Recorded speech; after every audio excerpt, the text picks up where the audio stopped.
అది 1925 నాటి ఒక యథార్థ సంఘటన.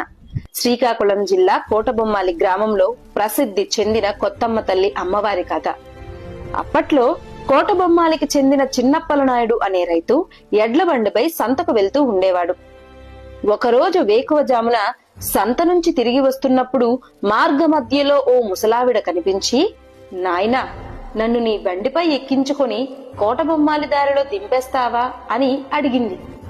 అందుకు అప్పలనాయుడు ఒప్పుకొని బండి ఎక్కించుకున్నాడు. బండి ఆ ఊరి పొలిమేరలోని ఒక తోట దగ్గరకు రాగానే ఆ ముసలావిడ అక్కడ బండి దిగిపోయి తోటలోకి వెళ్లి అదృశ్యమైపోయింది. అది చూసి ఆశ్చర్యపోయిన అప్పలనాయుడికి ఆ రాత్రి కలలో అమ్మవారి దర్శనమిచ్చి, నేనే కొత్తమ్మ తల్లి, నేను తోటలోనే వెలిసి ఉంటాను, నేను మాయమైన చోటనే ఉన్నాను. ఉసిరిక వేప చెట్టు దగ్గర ఉన్న రాళ్లలో నా శక్తి ఉంది.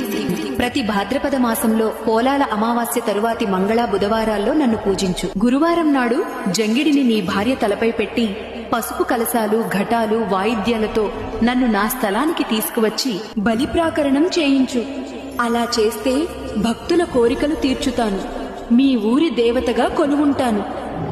ఆ దేవి యాజ్ఞ ప్రకారం అప్పలనాయుడు పూజలు ప్రారంభించాడు. అప్పటి నుంచి ప్రతి ఏడాది జాతర ఘనంగా జరుగుతోంది. భక్తులు తమ మొక్కులు తీర్చుకోవడానికి పంటలు, పాలు, బంగారం, వెండి, డబ్బు వంటి కానుకలు సమర్పిస్తూ వస్తున్నారు.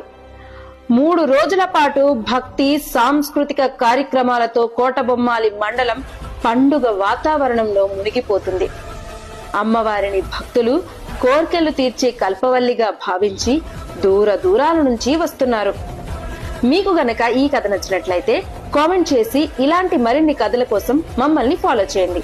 త్వరలో మరో కథతో మిమ్మల్ని మీట్ అవుతాం. అంతవరకు బాయ్ బాయ్.